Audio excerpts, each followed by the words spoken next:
Christian Perron, dans une seconde. T'as bien fait de venir aujourd'hui.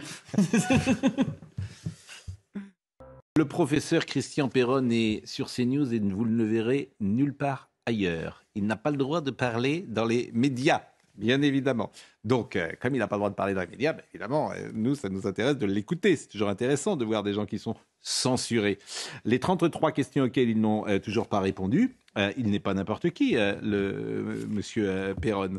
Il a été pendant 26 ans chef du service des maladies infectieuses de l'hôpital de Garches. C'est un peu une crédibilité, en tout cas à mes yeux.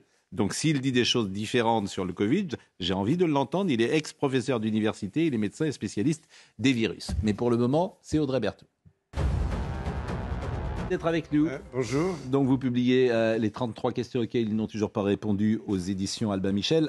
D'abord vous recevoir n'est pas adhérer à tout ce que vous dites, je le précise. Oui, tout à fait. J'ai des questions qui fâchent. Mais... Elles vont arriver. Mais tout d'abord, le Conseil de l'Ordre des médecins, alors vous a complètement blanchi. Je voudrais vous remercier parce qu'en tant que journaliste, vous êtes un des rares à accepter qu'il y ait une voix un peu dissidente. Vous êtes gentil. Je vous dis bravo, merci. Pour le Conseil de l'Ordre, effectivement, la conclusion du Conseil de l'Ordre, c'est de dire peut-être une des rares personnes en France à avoir la compétence pour juger de ce qui se passait et que vu mon CV, vu mon expérience nationale, internationale, j'avais non seulement le droit d'avoir une voix un peu dissidente par rapport à ce que disait le gouvernement, mais j'en avais l'obligation, c'est écrit en toutes lettres. Donc c'est énorme. Et dans le verdict, c'est aussi écrit que les médecins, et en particulier les professeurs d'université, d'ailleurs c'est inscrit dans la Constitution, ont une liberté de parole. Voilà, bon, donc vous êtes blanchi de tout. Alors, on va commencer par la question qui fâche, immédiatement.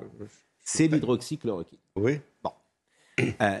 Voilà ce que vous écrivez. Depuis l'interdiction pure et simple d'utilisation de la molécule par les médecins de ville décrétée par le ministre de la Santé sur la base d'une étude frauduleuse, publiée dans le journal médical international The Lancet, excite l'hydroxychloroquine.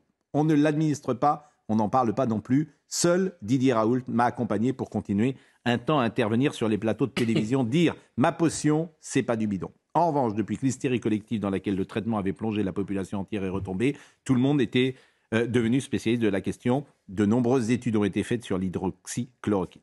Je n'ai jamais eu l'ombre d'un doute sur le fait que le traitement fonctionne, écrivez-vous.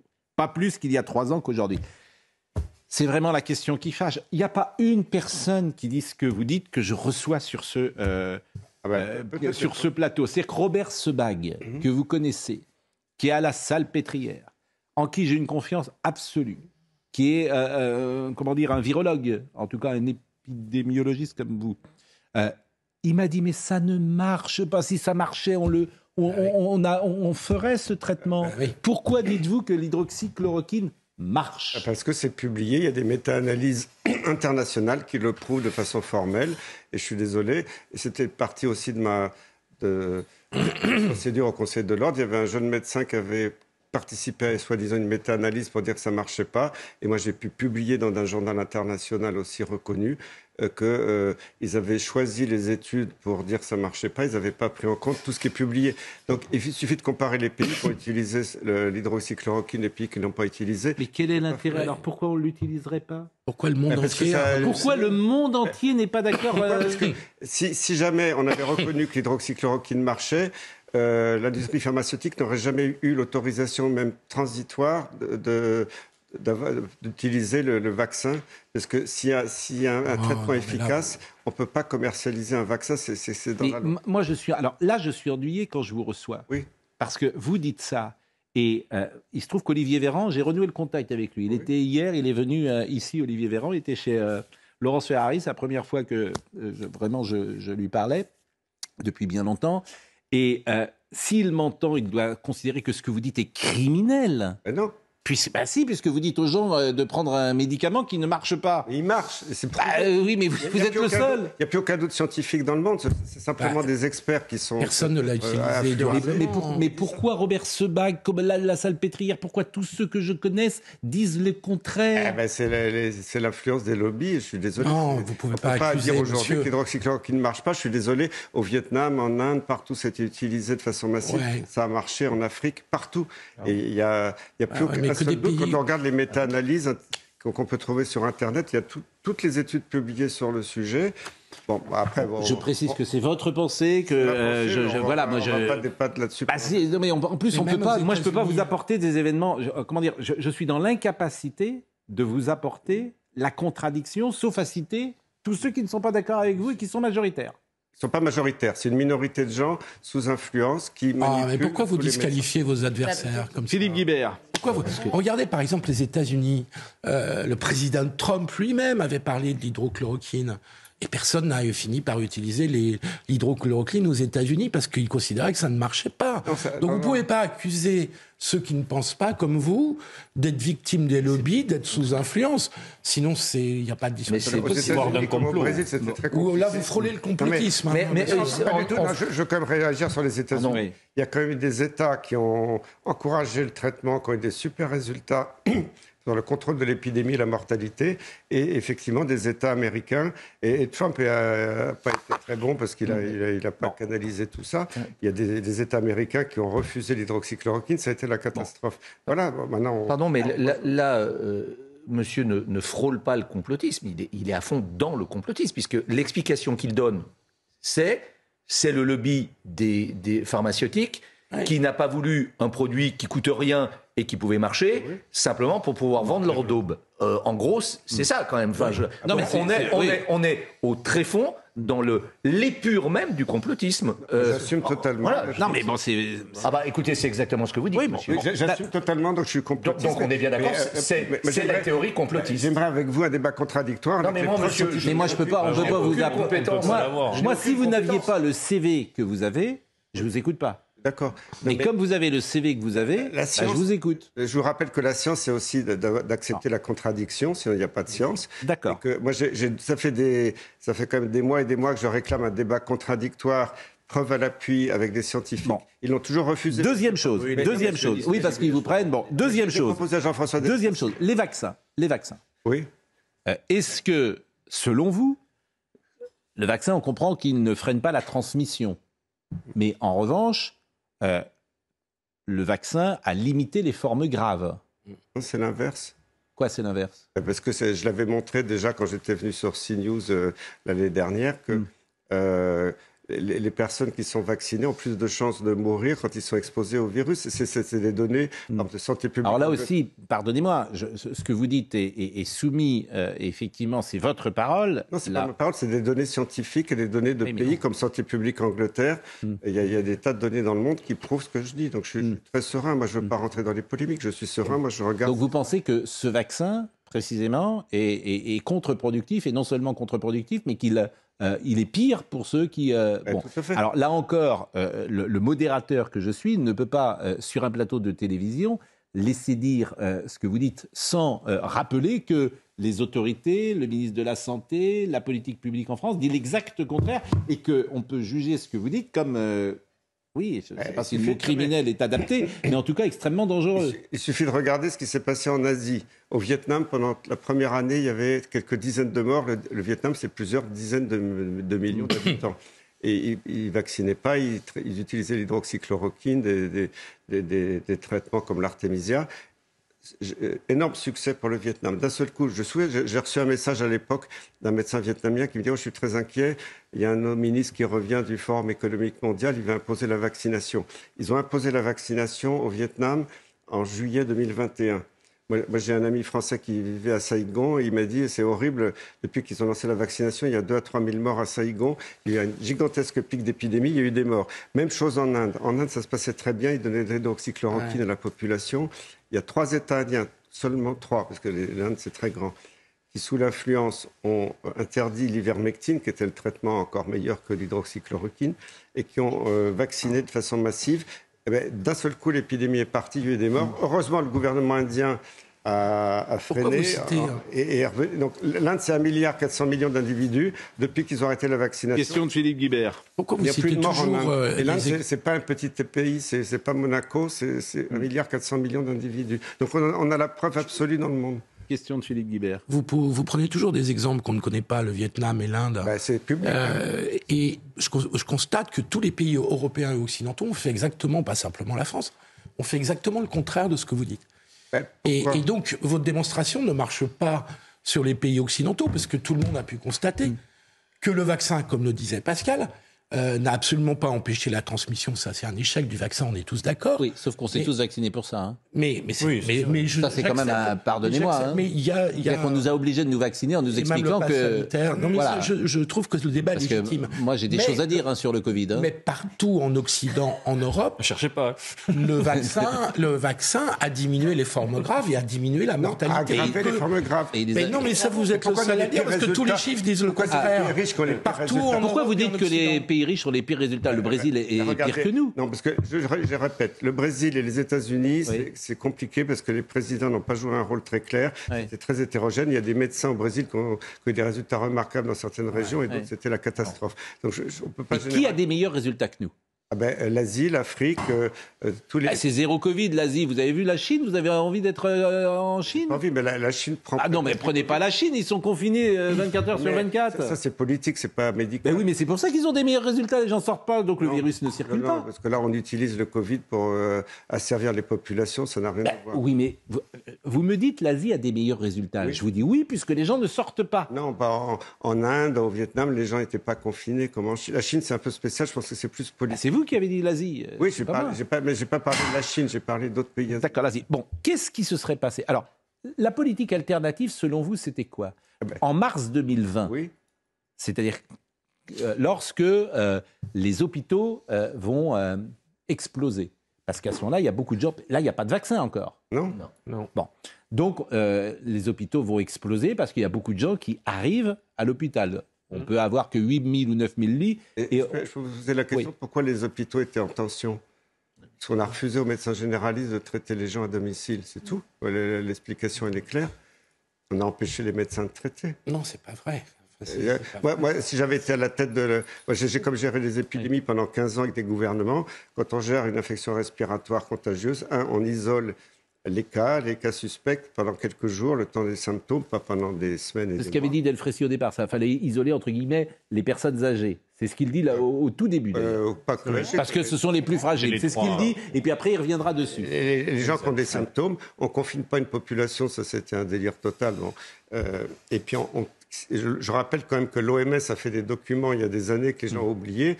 Quand il y a une crise sanitaire, si un médicament qui est possiblement actif et qui n'est pas néfaste, il faut l'utiliser, l'évaluer. Ce n'est pas le moment de faire de Si on avait, à partir du 15 février 2020, prescrit à tous ceux qui étaient malades l'hydroxychloroquine ou l'ivermectine, on passait comme ça, tranquillement, sans les confinements et sans rien. Décès, bien sûr. Et on n'aurait pas eu les 100 000 morts qu'on a eu. Ça, c'est votre analyse. C'est évident.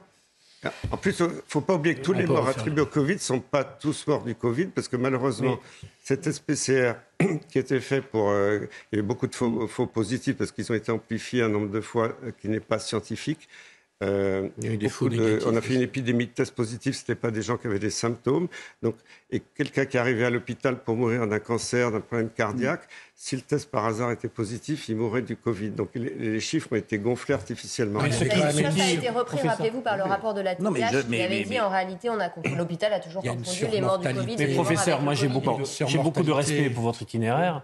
Je suis d'accord maintenant qu'on tire enseignement de certains moments de la gestion de la crise sanitaire, qu'on peut se sortir d'une doxa, que le dissensus scientifique est quelque chose de très positif. Mais là où je n'arrive pas à vous suivre, c'est que vous êtes très isolé et quasiment le seul à dire qu'un traitement qui n'a pas fait son efficacité... Et vous nous répondez oui, alors que tout va vers le non. C'est là où il y a une rupture, si vous voulez. Et ça me rend malheureux par rapport à vous, parce que vous mettez dans une situation intenable. Et tout, c'est une poignée d'influenceurs, c'est pas tout. Regardez la science. Prenez le temps d'aller regarder. Bon, vous n'êtes pas le seul à regarder la science. Troisième chose. Bon, moi, ce qui m'intéresse, c'est vous donner la parole. Oui, voilà. Et de vous apporter la contradiction. Mais c'est pas une contradiction qui est étayée par des arguments que je peux avoir, par des visions, puisque je connais rien. Mais j'entends d'autres voix. Bon, effet secondaire maintenant. Ça, c'est la troisième chose. Alors, effet secondaire, là, je suis pas médecin, mais j'entends. Je vois bien qu'il se passe quelque chose quand même. Je suis pas aveugle, je suis pas sourd. Je vois bien qu'il y a des gens qui me disent, alors avec le Covid aussi d'ailleurs, parce qu'il y a aussi des effets secondaires du Covid, même des gens. Beaucoup. Mais il se passe quelque chose avec ce vaccin. C'est quoi votre analyse ? L'analyse, c'est déjà de voir, et ça c'est des bases de données nationales, internationales, que depuis 30 ans, sur tous les vaccins confondus, il y avait un bruit de fond, d'effets secondaires graves, il y a toujours eu un petit peu. Et là, d'un seul coup, il y a un pic gigantesque sur un seul vaccin. On dit, non, c'est une coïncidence, tous ces cas, les gens qui font des infarctus, des embolies pulmonaires, des cancers, des tas de choses dramatiques ou des myocardites après l'inoculation de ces vaccins. C'est une coïncidence temporelle. Je veux bien, si c'était de temps en temps, ça peut être une coïncidence temporelle. D'ailleurs, j'ai toujours plaidé là-dessus quand on attaque. Parce que j'ai jamais été anti-vax. J'étais vice-président à l'OMS pour les vaccins pour l'Europe. J'ai toujours défendu la vaccination. Et quelquefois, des gens accusaient à tort les vaccins, c'était des coïncidences temporelles. Je suis parfaitement en face. Mais là, quand on a un pic énorme par rapport à un bruit de fond... Oui, mais c'est normal qu'on ait un pic énorme. Pourquoi ? Parce qu'il y a des milliards... En tout cas, des centaines de millions de gens qui ont été vaccinés. Il n'y a pas des milliards de gens vaccinés pour tous les autres vaccins en même temps ? Non. Si. Là, combien de gens ont été vaccinés dans le Covid dans le monde ? Est-ce qu'on connaît le chiffre ? Je ne sais pas le chiffre exact, mais effectivement, il y a des milliards de gens... Mais il y a plus de gens qui sont vaccinés du Covid que de gens qui sont vaccinés de la grippe. Non, mais je pense, parce qu'en France, par exemple, depuis que je suis né, c'est le seul vaccin qui a été... 80% des gens sont vaccinés en France. Donc c'est normal qu'il y ait plus d'effets secondaires. Parce que le pic est absolument énorme. Il y a des milliards de gens injectés par les vaccins classiques. Oui, mais des milliards. Mais non, c'est pas la même regardez, chose. ici, tout le monde est vacciné. Personne n'a un effet secondaire ici. En fait, je connais pas de gens. Moi, j'entends. Oui. Je les fais témoigner. Mais convenez. Ce qui est rapporté par même l'Agence française du médicament, la NSM, de regarder tous les effets secondaires. Il suffit de regarder. Mais est-ce qu'on a des chiffres là-dessus ? C'est ça qui m'ennuie. Oui, mais alors, combien d'effets secondaires en pourcentage sur le vaccin Covid ? Est-ce qu'on l'a ? Alors, c'est une minorité, je n'ai pas le chiffre exact, je suis d'accord que beaucoup de gens... Oui, mais regardez ce qui se passe actuellement en Europe, aux États-Unis, dans le monde, c'est qu'on est en train d'observer depuis le lancement de la campagne vaccinale 20% d'augmentation de la mortalité dans tous les pays, dans des tranches d'âge de 20 à 50 ans.